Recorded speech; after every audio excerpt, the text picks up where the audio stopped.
अगर बीजेपी की एंट्री हो गई तो पूरा देश निराश होगा। ये मैंने सोच समझ के कहा था। और जो देखा आपने किस रूप में घुसी नहीं है, इलेक्शन कमीशन ने घुसाई है। यूपी के आईपीएस ऑफिसर गए, हम देखा गलियों मोहल्लों में जाके धमका रहे हैं लोगों को। उनका काम ही नहीं आईपीएस का। ऐसे हालात है, पूरे देश को, युवा पीढ़ी को समझना चाहिए कि देश की दिशा में जा रहा है। जो छात्र है या युवा है, उनको राजनीति में प्रवेश करने का वक्त आ गया। वो किस पार्टी में जाए उनके ऊपर है, पर कम से कम विचारधारा क्या है देश की, क्या होनी चाहिए, उस पर उनका एक अपना विचार होना चाहिए।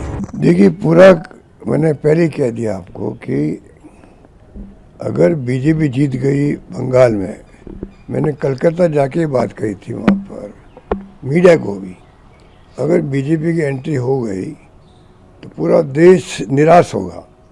ये मैंने सोच समझ के कहा था, क्योंकि बीजेपी की एंट्री जो बंगाल में अलग सांस्कृतिक पृष्ठभूमि है उनका त्याग, उनका बलिदान अलग ढंग का, सुभाष चंद्र बोस लगा के रविंद्रनाथ टैगोर तक के अलग अलग वहाँ पे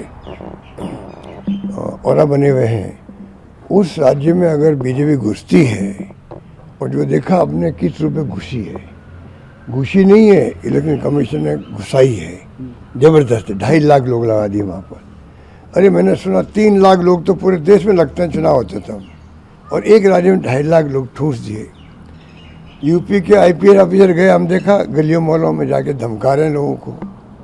उनका काम ही नहीं आईपीएस का। वो खाली ऑब्जर्व करते हैं वहाँ पर, चाहे वो आईएएस हो चाहे आईपीएस हो। और वहाँ पर स्थिति बन गई। तो चुनाव जिस प्रकार एफआईआर किया, 27 लाख वोट, में बार बार कहता हूँ चुनाव पोस्टपोन होने चाहिए थे। और मैं नहीं कहता हूँ, मैं देखता हूँ अच्छे अच्छे पत्रकार आपके जो इंटेलेक्चुअल हैं, जो बोलते हैं सोशल मीडिया, वो खुद कहते हैं 27 लाख लोगों को वोट कैसे आप वंचित कर सकते हो। उनका फैसला नहीं होता तब तक 3 महीने 4 महीने 6 महीने पोस्टपोन करते चुनाव। पर चुनाव हो गए 27 लाख के बगैर भी। और सुप्रीम कोर्ट की तरफ से एक कमेंट भी आ गया, उनको कोई वकील लोग समझा नहीं पाए होंगे कि इस बार नहीं तो अगली बार वोट दे देंगे। ऐसा कभी होता है क्या? जो आदमी का वोट देने का अधिकार है, वो एक वोट भी वंचित नहीं रहना चाहिए। तो आज जो बनर्जी के साथ में घटना आप कह रहे हो, ये तो घटना क्योंकि वो नेता है वहाँ टीएमसी के, ये प्रकाश में आ गई है। वहाँ जब से चुनाव टीएमसी हारी है, तब से वहाँ गुंडागिर्दी, जो ये अपना आपको आरएसएस बीजेपी कहते हैं, हम तो चाल चरित्र चेहरे वाले लोग हैं, ये पूरी तरह एक्सपोज है। वहाँ पर गली गली में गुंडागिर्दी हो रही है, उनके ऑफिसर्स में हमले हो रहे हैं, ऑफिसर खाली करवाए जा रहे हैं। क्या नहीं हो रहा है बंगाल के अंदर, और पूरा देश देख रहा है। तो ये, और इलेक्शन कमीशन भी चुप है। पुलिस सरकार बदलते ही खुद बदल जाती है, अपन जानते हैं। उनकी मजबूरी होती है कि उनको तो जो मुख्यमंत्री उनकी बात माननी पड़ती है। ऐसे हालात में देश चल रहा है। और भारत सरकार तो क्योंकि डबल इंजन है, तो वो इंजन भी उनके पक्ष में हो गया, तो डबल मार पड़ रही है वहाँ पर। डबल इंजन की मार पड़ रही है। जो मोदी जी कहता है डबल इंजन की सरकार बनेगी, तो डबल इंजन ऐसा काम आता है कि गुंडागर्दी में काम आ रहा हो। तो बहुत ही ऐसे हालात हैं। पूरे देश को, युवा पीढ़ी को समझना चाहिए कि देश की दिशा में जा रहा है, क्या विचारधारा होनी चाहिए। संविधान बाबा साहब अम्बेडकर ने कहा, महात्मा गांधी ने कहा कि अगर भावना के आधार पर देश चल रहा है क्या, ये तमाम बातें जो है हमारे जहन में होनी चाहिए।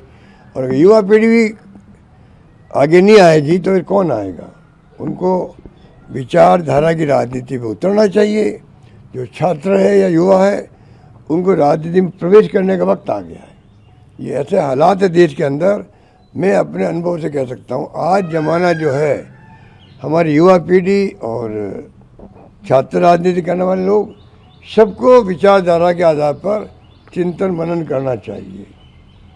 वो किस पार्टी में जाए उनके ऊपर है, पर कम से कम विचारधारा क्या है देश की, क्या होनी चाहिए, उस पर उनका एक अपना विचार होना चाहिए। देश दुनिया की ताज़ा खबरें और वीडियोस के लिए अभी डाउनलोड करें पत्रिका ऐप।